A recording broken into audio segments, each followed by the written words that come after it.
Bapak Ibu, saudara yang dikasihi Tuhan, hari kemarin tidak lebih baik dari hari ini, ya. Artinya hari ini itu lebih buruk, saudara. Ya, Alkitab menjanjikannya dan itu ya dan amin. Ya, apa yang menjadi lebih buruk, saudara? Ya, yang lebih buruk adalah kekhawatiran itu bertambah-tambah. Ya, orang semakin bimbang, semakin ragu, semakin gelisah, saudara. Ya, pestakah itu, kekeringankah itu, aniaya penderitaankah itu, keberhasilan perayaankah itu, semuanya menimbulkan yang namanya gelisah, bimbang, ragu. Ketika terus bergulir, itu mengundang kekhawatiran untuk kemudian menjadi payung. Dan lama-kelamaan, saudara, ketika sang penguasa dunia ini, ya, Babel besar itu, ya, dia bolos, ular tua, naga besar. Ketika dia ikut, ya, mengambil bagian di dalam segala sesuatu, itu menghasilkan yang namanya ketakutan yang akan berujung pada kebinasaan. Dan semua itu artinya, saudara, hidup yang sia-sia. Semua itu artinya hidup yang percuma. Itu artinya hidup yang kosong, saudara. Inilah yang dicatat di dalam Wahyu pasal 20 ayat 12 sampai 14. Ketika seluruh pemilik, ya, yang jahat ini, ya, tidak lagi bertanggung jawab atas perbuatannya. Mereka satu persatu angkat kaki, saudara, ya, dari seluruh sirkumstansi kehidupan dunia ini. Wahyu 20 ayat 12 sampai 14 berkata, dan aku melihat orang-orang mati. Orang-orang mati, ya saudara, ya. Besar dan kecil, tidak pandang bulu, tidak pandang ukuran, maksudnya. Saudara harus mempertanggungjawabkan apapun. Jadi kita, saudara, mati bukan berarti segala sesuatu selesai, bukan. Every second, setiap tindakan gerak di bumi ini, saudara, yang fana ini, itu mempunyai refleksi otomatis langsung di dalam kekekalan. Berdiri di depan tahta itu, saudara, lalu dibuka semua kitab dan dibuka juga sebuah kitab lain, yaitu kitab kehidupan. Saudara, tiba-tiba di tengah orang-orang mati, itu ada kitab kehidupan. Tema kita, seri kita, bicara mengenai Roh Kudus menghidupkan. Jadi saya ingin mengundang saudara melihat realitas yang tidak jauh di mata, ya. Kita bahkan menjadi suguhan dalam kehidupan kita sehari-hari, ya, bahwa ada orang-orang mati. Orang-orang mati ini, saudara, ya, satu hari nanti berdiri, saudara, ya. Saudara, kalau sekarang orang-orang mati itu berdiri, saudara kaget lah, ya, takut, ya. Tapi, ya, di dalam Wahyu ini, saudara, dikatakan orang-orang mati ini, saudara, apa? Berdiri, saudara. Kalau berdiri, enggak, saudara? Belum tentu. Ada orang mati yang berjalan. Oke, boleh kita catat, ya. Saudara, orang-orang mati ini, saudara, berdiri di hadapan tahta, di depan tahta. Dan ada kitab kehidupan. Ada mati tapi ada hidup. Oh, apa ini, saudara? Dan orang-orang mati dihakimi, saudara, menurut perbuatan mereka, berdasarkan apa yang tertulis di dalam kitab-kitab itu. Jadi ada referensinya, saudara. Jadi ada standarnya, saudara, ya. Nah, Yang saya ingin katakan kepada saudara adalah nasib dari orang-orang mati, saudara. Dikatakan apa? Laut menyerahkan orang-orang mati yang ada di dalamnya. Laut. Kemudian apa, saudara? Maut dan kerajaan maut menyerahkan orang-orang mati yang ada di dalamnya. Laut, maut, kerajaan maut. Dan satu lagi terakhir ya, saudara. Mereka dihakimi masing-masing menurut perbuatannya. Dan saudara kalau lihat terakhir, lalu maut dan kerajaan maut itu dilemparkan ke dalam limnotufurus, ke dalam lautan api, saudara. Ya, ke dalam lautan api. Itulah kematian yang kedua, lautan api. Saudara yang dikasihi Tuhan, mati itu realitas. Tapi mati yang saya maksudkan bukan mati yang itu. Saudara mungkin bilang, saya sering lihat orang mati. Saya tahu setiap hari ada orang mati. Tapi yang saya mau maksudkan, saudara, adalah kematian yang kedua. Kematian setelah yang mati itu berdiri, artinya dia bangkit, saudara. Jadi semua orang akan bangkit, saudara. Ya. Semua orang akan bangkit. Akan berdiri. Dan akan menghadapi fakta kematian yang kedua. Nah, ketika Adam di Eden melanggar perintah Allah, maka Adam kehilangan hidup.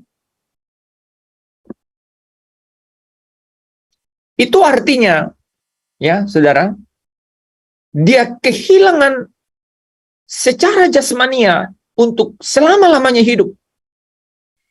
Ada waktu tenggang yang kemudian harus mengakhiri hidup itu, yang disebut mati secara jasmani. Tetapi kematian jasmani ini, saudara, itu tidaklah terlalu berarti, ya. Karena kalau mati, ya, secara jasmani, yang akibatnya adalah mati secara jasmani, maka kalau akhirnya satu hari nanti manusia itu hidup lagi, seperti banyak yang kita dengar, ya, bahwa ada second life, gitu ya, ada hidup di dunia lain, gitu ya. Bahkan kita dengar bahwa ada siklus, gitu ya. Maka mati secara jasmani tidaklah terlalu masalah. Ada orang yang berkata, kita pindah ke dalam kehidupan selanjutnya. Tetapi malam hari ini, kebenaran itu berkata bahwa orang yang mati, satu hari nanti, ya, laut, maut, kerajaan maut akan menyerahkannya untuk berdiri di tahta putih, di tahta Yahweh Elohim. Dan saudara, akhir dari semua itu, yaitu penghakiman itu akan berujung dengan kematian yang kedua. Dan ini yang lebih tragis daripada sekedar mati jasmania. Yaitu ketika apa, saudara? Ketika roh itu mengalami kematian selama-lamanya. Artinya, roh manusia itu putus hubungan selama-lamanya dengan Allah. Jadi, saudara yang dikasihi Tuhan, ketika kitab kehidupan hadir, ya, di tahta itu, saudara, itu mau berkata bahwa di dalam kitab ini tertulis setiap orang yang punya hubungan dengan Yahweh Elohim.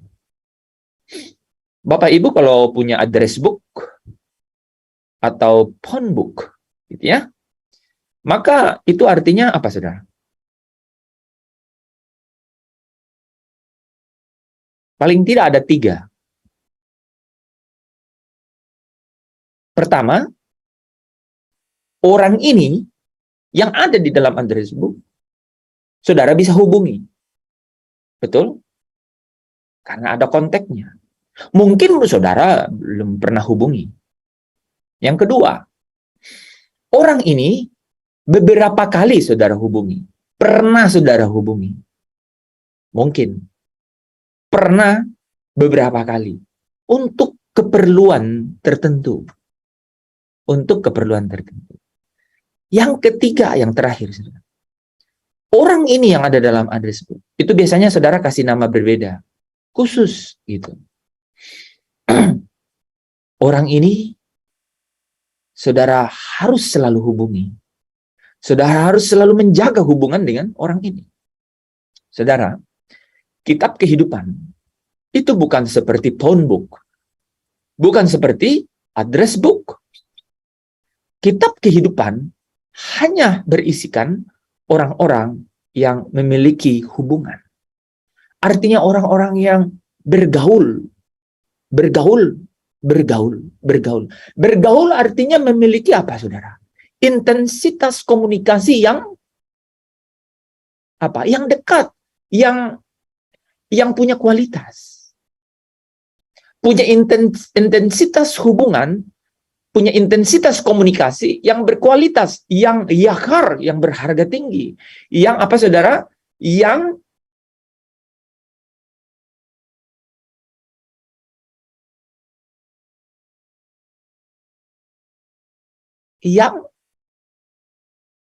selalu diharapkan, saudara. Yang selalu diinginkan dan dirindukan. Kalau hubungan ini terganggu, semuanya terganggu. Saudara tidak bisa tidur kalau hubungan ini terganggu. Saudara, ketika orang-orang mati berdiri di depan tahta,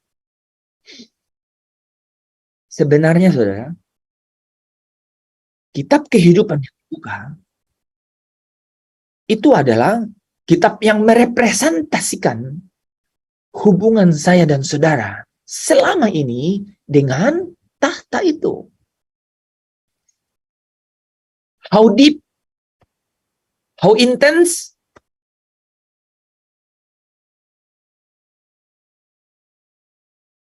hubungan itu, saudara. Itu yang akan menjadi warnanya. Sehingga Bapak Ibu Saudara yang dikasihi Tuhan, ini menjadi sesuatu yang sangat penting.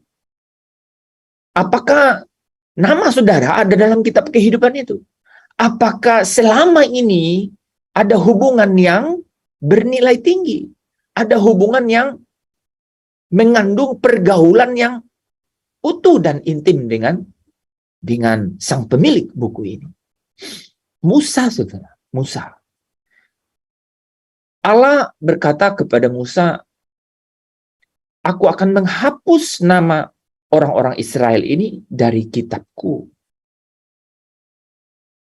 Karena mereka tidak menaruh hatinya kepadaku.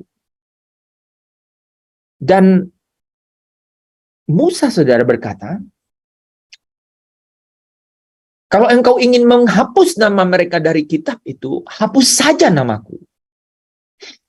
Ya, satu sisi lain, saudara, kita bisa mengenal Musa. Hapus saja namaku. Tapi Allah berkata, tidak bisa. Ini mengenai hubungan. Engkau tidak bisa ganti hubungan.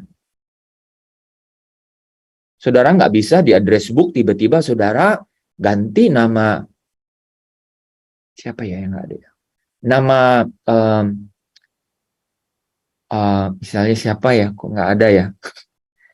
Tidak bisa saudara ganti nama Alexander gitu ya, Alexander. Tiba-tiba saudara ganti jadi my best friend. Saudara belum pernah telepon, nggak bisa. Nggak bisa saudara ganti nama kok nama Bu Nur Lela terus yang muncul ya, nama Cahyadi gitu. Jangan, saya lagi nyari Cahyani ya, Cahyani. Nggak bisa tiba-tiba saudara ganti my bestie gitu. Nggak bisa. Padahal belum pernah telepon. Mungkin telepon berkali-kali. Atau itu mungkin tukang aqua. Ini nggak mungkin. Paling saudara telepon untuk aqua kosong 25 galon. Sekalipun saudara belinya 25 galon seminggu, tetap saja hubungan hanya transaksional. Berbeda nih saudara. Kalau nih teman-teman di sini ya, ada Pak Tadus gitu. Untuk teman-teman ya, atau Bu Mahalina, itu teman-teman di daerah timur gitu, itu tahu gitu bahwa wah, ya, setiap kali lihat nama itu situ, suara hatinya berbeda. Oh iya, itu ibu kami, itu bapak kami. Ada itu. Ya. Teman di samping saudara bilang, bukan kok pu bapak di Flores. Bapak rohani, ibu rohani, misalnya gitu kan. Jadi beda. Saudara bahkan bisa jelaskan. Ya, bisa jelaskan. Ada hubungan. Ada di dalam book saya nih, ada dalam kitab saya gitu. Allah berkata kepada Musa, nggak bisa ganti. Ini mengenai hubungan. Jadi saudara bisa rasa, bahkan Musa mau ganti itu, nama saya saja yang dihapus, gantikan pakai, ya, yang kau mau hapus jangan hapus nama saya. Itu kehidupan, artinya hubungan.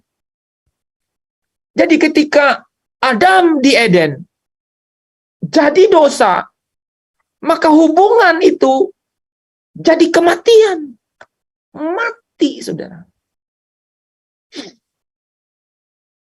Jadi manusia yang bernafas, manusia yang sekolah, yang kuliah, ibu dari anak-anak, bapak dari anak-anak, orang-orang kerja, pengusaha, pelayan, yang bernafas, yang hidup, tanpa hubungan dengan Tuhan, itu sedang mati, saudara.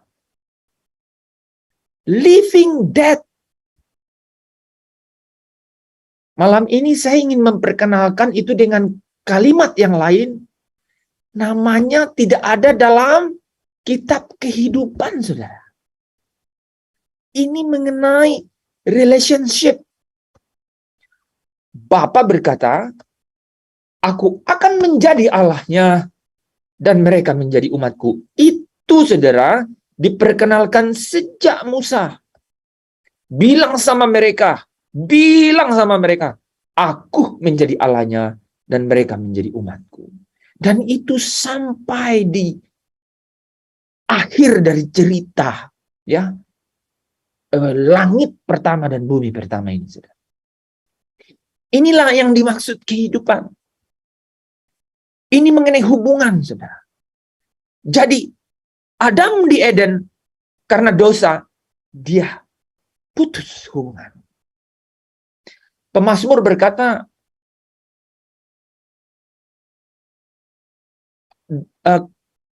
kejahatanmu itu, ya, itu menjadi pemisah antara kau dan aku. Bahkan dosamu itu membuat aku menyembunyikan diri daripadamu. Itu berbeda, saudara. Gradasinya itu berbeda. Saudara buat jahat, itu otomatis membuat saudara dan saya terpisah dengan Tuhan.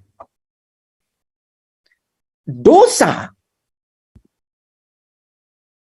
saudara, itu membuat Allah menyembunyikan diri. Kau cari, tidak menemukan, itu maksudnya. Kecuali dia datang mendapati dirimu. Wah, makanya jangan engkau menganggap sepi akan kekayaan, kemurahannya, kekayaan kesabarannya, kekayaan kelapangan hatinya. Jangan menganggap sepi panggilan Tuhan. Untuk anakku, kembalilah. Semua bisa dicari. Banyak orang beruntung, artinya tidak mencari. Banyak sekali. Maka orang bilang, saya sangat beruntung. Ya, bilang saya dapat mujizat hari ini. Puji Tuhan. Tapi tahukah saudara bahwa ini sebenarnya mengerucut kepada bagaimana kita ya di dalam hidup ini selalu fokus kepada hidup. Hidup yang di dalam Kristus itu dibayar dengan darah yang mahal. Kristus harus turun ke dunia orang mati. Menjadikan dirinya dosa sekalipun dosa tidak menguasainya. Menjadikan dirinya dosa. Wah itu, saudara, dalam bahasa aslinya itu saudara, itu dikatakan dia itu menciptakan dosa ya di dalam dagingnya, membawanya sampai dia ada di dalam maut. Dan dia katakan apa saudara? Dia bangkit dari maut itu bukan nyawanya diambil daripadanya, tapi dia memberikan nyawanya, saudara. Jadi Kristus memberikan nyawanya supaya jelas bahwa dia itu mengalami yang namanya kematian. Seperti kematian pertama. Itulah kenapa saya katakan, saudara, ketika kita membawa kematian Kristus di dalam diri kita, itu artinya Adam di Eden yang menjadi dosa itu tercipta figuratifnya, saudara. Tercipta. Sehingga barang siapa yang kemudian taat dapat menemukan apa yang Kristus sudah selesaikan. Dapat mengalami, dapat merasakan apa yang Kristus sudah selesaikan. Bapak Ibu kalau ingat ilustrasi ini, bahwa ketika Kristus itu menjadi pokok, menjadi sumber keselamatan. Kita lihat di dalam Ibrani 5 ayat 8-9 kan. Sekalipun ia adalah anak, ia Yesus Kristus telah belajar menjadi taat dari apa yang telah dideritanya. Apa yang telah dideritanya? Saudara, dia menciptakan dosa dalam dagingnya supaya engkau dan saya bisa katakan dia menanggung penderitaan kita.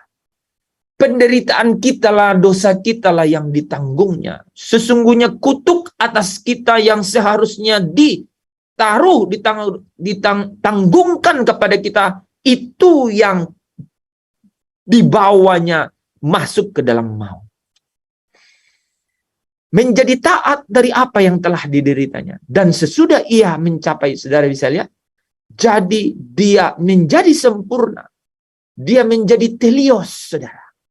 Kristus mencapai kesempurnaannya dari ketaatannya pada penderitaan. Ya. Sehingga ia menjadi penyebab dari keselamatan itu. Dialah menjadi pokok dari keselamatan itu. Ya. Bagi semua orang yang taat kepadanya. Nah, saudara, dialah kemudian yang membawa saya dan saudara mengalami ya pimpinan Roh Allah yang hidup, Roh Kudus. Ya. Dia yang menenggelamkan saya dan saudara ke dalam penguasaan Roh Kudus sehingga saya dan saudara dapat mendengar, mengerti yang namanya firman. Firman itu saudara bisa yakini dan kemudian hayati dan kemudian lakukan. Ya. Dan itu saudara apa? Mengubah cara pandang, mengubah apa yang menjadi pola pikir, merubah keseluruhan apa yang ada di dalam roh saudara atau batin saudara, roh manusia saudara. Inilah saudara yang disebut dengan hukum roh kehidupan.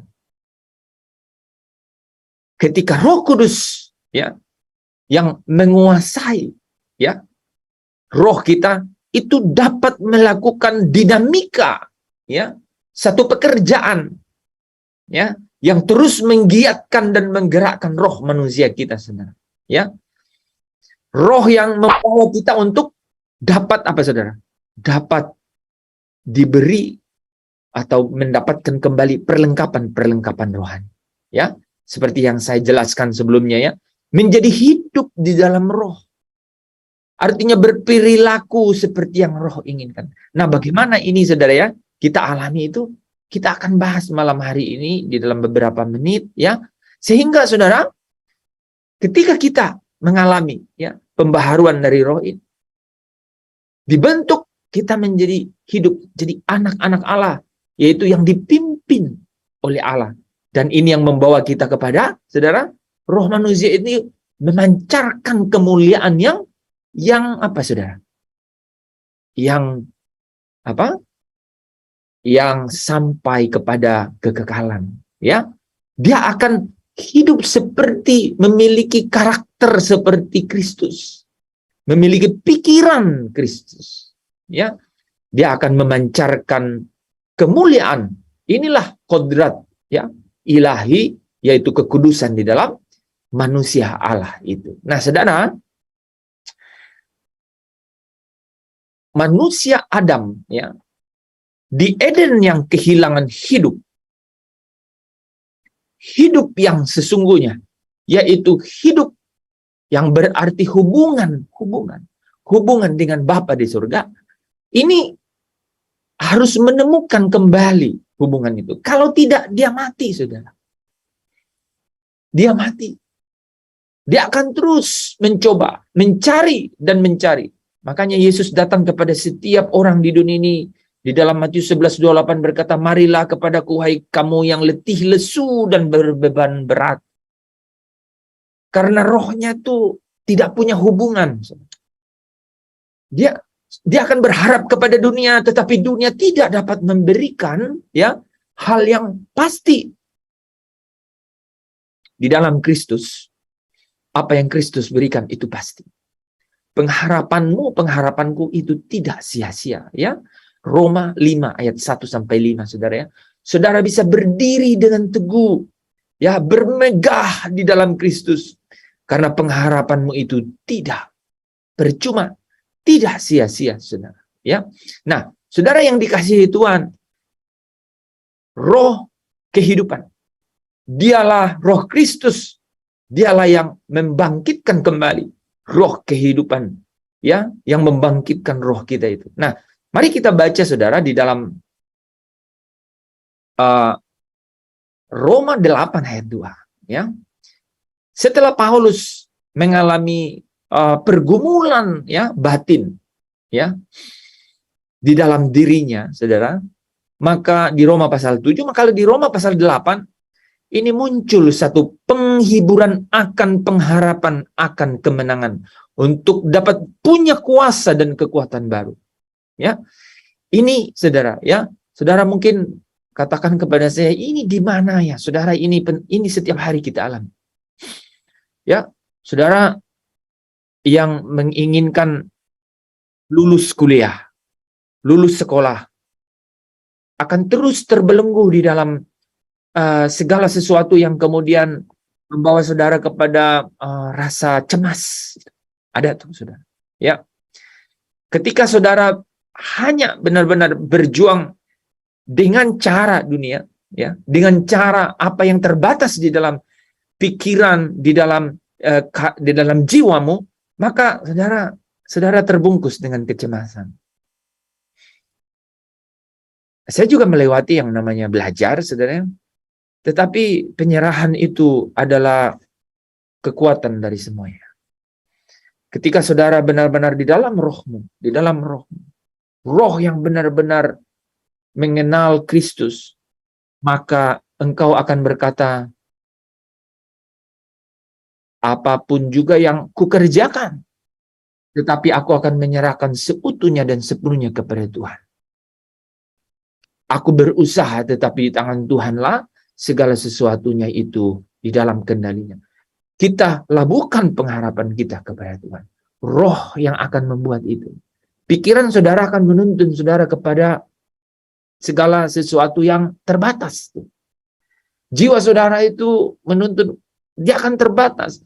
Karena apa, saudara? Karena apa? Karena hasrat di dalam daging, saudara, yang merupakan tabiat daging, itu memberi apa?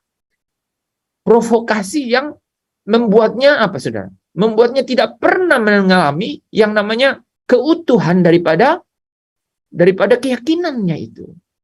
Sehingga dia menjadi ragu, dia menjadi gelisah, saudara. Tetapi kalau roh saudara tajam, roh saudara ini yang tadinya tumpul menjadi tajam, artinya dia peka, saudara. Tajam itu artinya dia peka. Ya, dia mampu, saudara. Ini menarik ya, saudara ya. Karena firman Kristus itu, saudara, itu katanya apa, saudara? Kuat dan tajam, saudara. Ya, kuat, ya, kuat. Ya, hidup dan kuat. Dia tuh lebih tajam dari pedang bermata dua. Dia mampu memisahkan. Wah, saudara, kebayang. Dia tuh peka, saudara, untuk bilang kepada saudara bahwa inilah yang kau dapat kerjakan. Ingat, yang ini Tuhan sedang bekerja. Dia akan berkata begitu. Roh saudara harus mengalami dimensi itu. Sehingga saudara tidak menjadi letih, lesu, dan berbeban berat. Ini yang harus ditanggalkan, beban-beban ini. Roh yang kembali memiliki hubungan dengan sumber kasih ini, saudara, itu yang akan membangkitkan, membawa dimensi pengharapan kepada Tuhan. Tidak mengambil bagian yang memang Tuhanlah yang menyelesaikannya. Yang dapat membuat saya dan saudara itu jadi ragu, jadi gelisah di dalamnya. Ya. Nah, ini pentingnya, saudara, ya. Di situ kita akan melihat, I'm going this far and God will take from that point. Aku akan berlari sampai ujung ini, sejauh ini, tetapi saya tahu persis Allah yang ambil estafet dan menyelesaikannya. Saudara punya kepekaan seperti itu. Aku berserah. Saudara tahu persis kapan memekikkan lagu itu dalam perjalanan saudara. Aku berserah. Gak mungkin orang nyanyi lagu ini ketika baru bangun pagi terus belum masak nasi. Gak mungkin. Dia tahu persis aku yang harus kerjakan. Pergi dapur, cuci beras, masak nasi. Gak mungkin. Tapi orang yang sudah berjalan jauh, mengeluarkan semua apa yang Tuhan sudah berikan, mengisi waktunya dengan disiplin, kekuatan penuh, maka di situ dia bisa angkat tangan dan berkata, aku berserah. Saudara, roh di dalam saudara dan saya harus dihidupkan kembali. Harus dibuat menghasilkan, harus tajam, harus mengendalikan pikiran dan perasaan, harus mengendalikan jiwa secara keseluruhan. Saudara, indikatornya mudah, saudara. Ingat, ya, area pertandingannya itu di mana ada kegelisahan, kebimbangan, ya, di mana ada ketakutan, kekhawatiran, di sana, saudara, area pertandingannya. Kau harus lihat, my spirit has to take care, has to taken over. Roh aku harus mengambil alih segalanya. Roh saya harus mengambil alih. Ketika saudara udah mulai ragu, bimbang, saudara mulai gelisah, speak out dengan kebenaran, bicara dengan kebenaran. Roh yang ada di dalam aku jauh lebih besar. Itu maksudnya apa, saudara?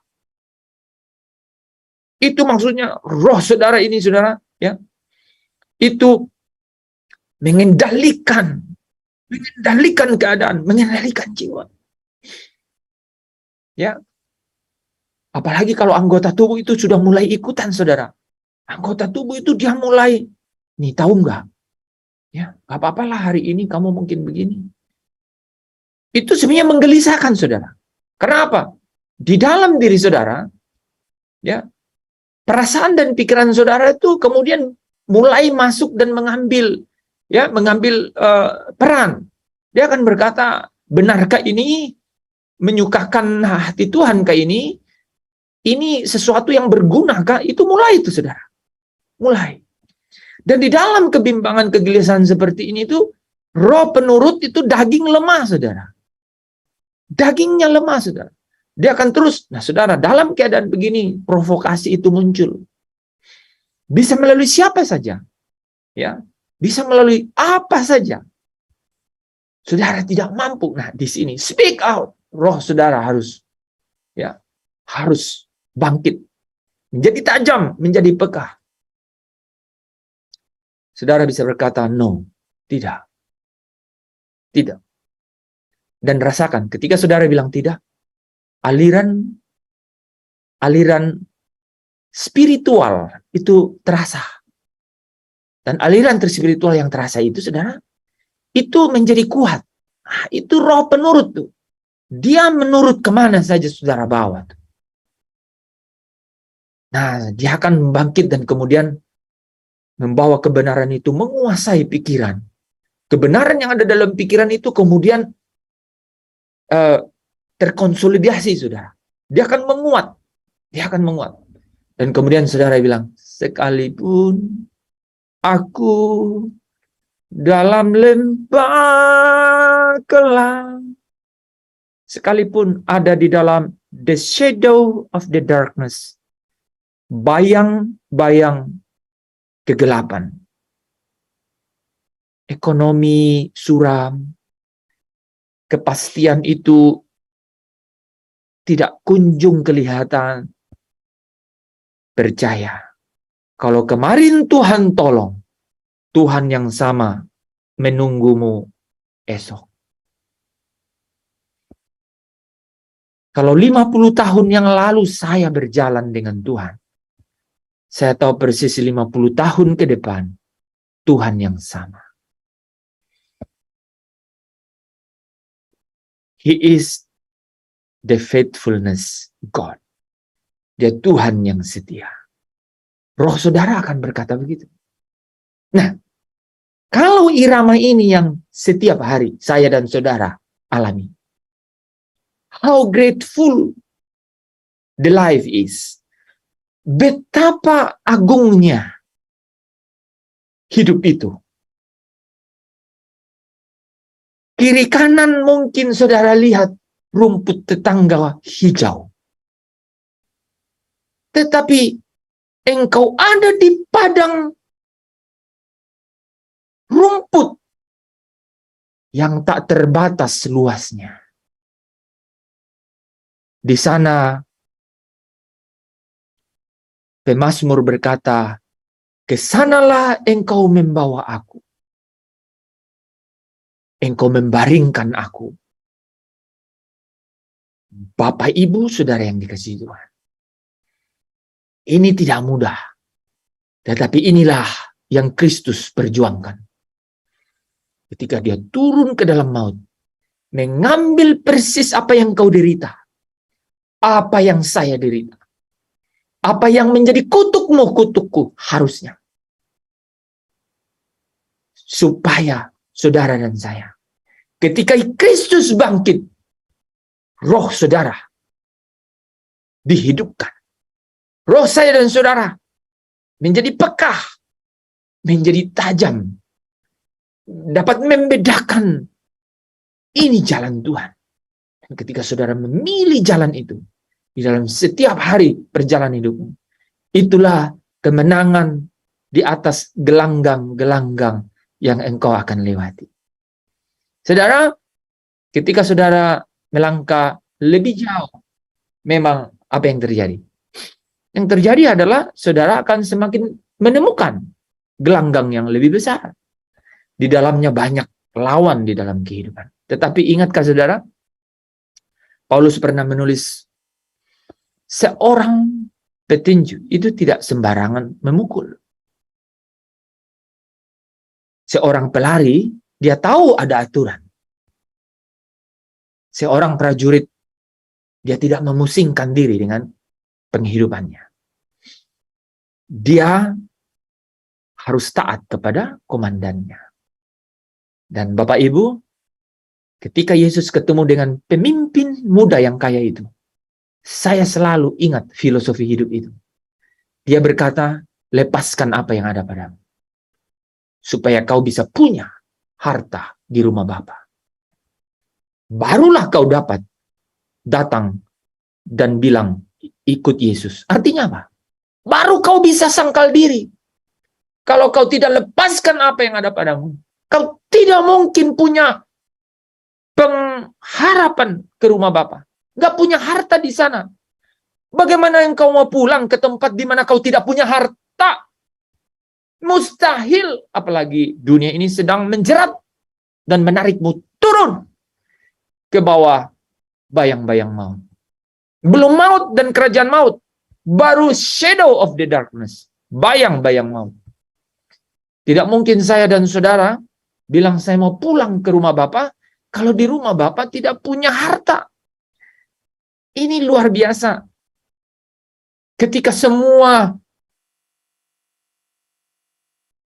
nilai-nilai kebaikan menurut Taurat itu dipresentasikan pemimpin muda yang kaya ini kepada Yesus, datang dengan sujud, ya, tersungkur, guru yang baik. Tapi buat Kristus, dia harus katakan yang sesungguhnya. Dia mengasihi orang ini, dia nggak kasihan. Dia mengasihi orang ini. Dia mengasihi jiwanya, dia mengasihi rohnya. Bukan kasihan. Orang ini datang tersungkur dan bilang, saya sudah melakukan semua ini. Tapi dia bilang, lepaskan yang ada. Kalau engkau nggak lepaskan yang ada padamu, kau nggak punya harta di surga. Dan kalau nggak punya itu, kau nggak mungkin menyangkal diri dan kemudian memikul salib dan mengikut aku. Akulah jalan. Tidak ada seorang pun datang ke rumah Bapa, sampai ke rumah Bapa, sampai kerajaan Allah, kalau tidak melalui aku. Tapi caranya satu, lepaskan yang ada padamu. Miliki harta di surga. Lalu datang dan ikutlah aku. Saudara, apakah kita tidak sering kecewa dan sedih? Situasi ini persis gambaran sang pemimpin muda yang kaya ini. Saudara sering kecewa dalam hidup? Sering kecewa, bukan? Itu artinya saudara tidak ingin melepaskan. Saya ulang. Kalau kita, saya juga. Saya. Saudara, kalau saudara masih kecewa dalam hidup, itu artinya ada yang saudara belum lepaskan. Dan kalau saudara tidak lepaskan, kalau saya dan saudara tidak lepaskan, kita tidak mungkin punya harta di surga. Dan hanya di tempat di mana hartamu ada, baru hatimu ingin pulang ke situ. Mulai malam hari ini, jangan kumpulkan harta di sini. Hampir hanya 2 slide yang saya bisa munculkan. Tuhan menuntun saya untuk menceritakan hal ini, menyampaikan pesan pengembalaan ini, tongkat ini kepada saya dan saudara.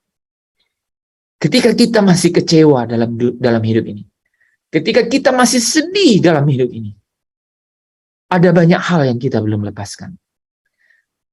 Dan saudara, itu artinya kita nggak punya harta di surga. Hanya di mana kita kumpulkan harta, pasti ke sana kita mau pulang.